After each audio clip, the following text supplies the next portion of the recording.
Men, where are you? Where have you been?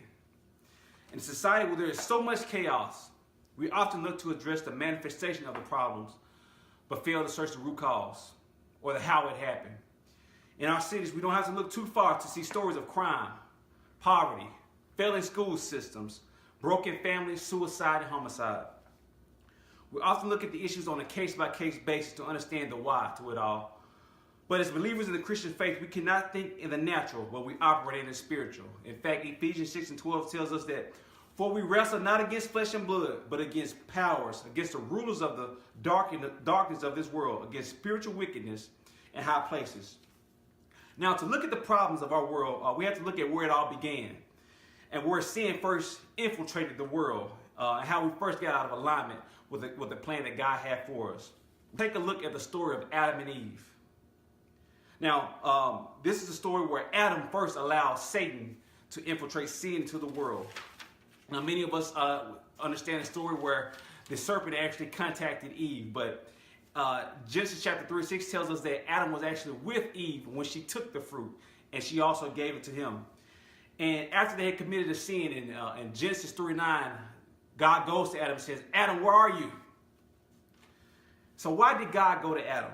Because in Genesis chapter 2, God ordained the man to lead, to keep the Garden of Eden, and Eve was actually to be the helpmeet of Adam. So the man was to lead. So God was holding the man responsible, and not Eve.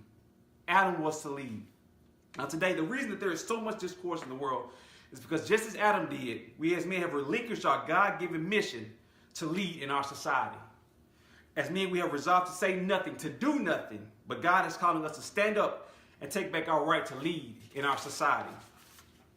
You as a man, God has called you to make a stand in your community. God has called you to stand up for any injustice that you've seen. God has called you to be a leader in your religious circle. And most importantly, God has called you to be a leader in your home. In our homes, based on the man's misalignment with God, Satan has been able to infiltrate the homes of many, the hearts and the minds of our women and children.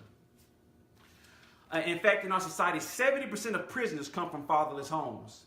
80% of rapists with anger problems come from fatherless homes. 63% of teen suicides occur in homes with either absent fathers or abusive fathers. 71% of high school dropouts come from fatherless homes.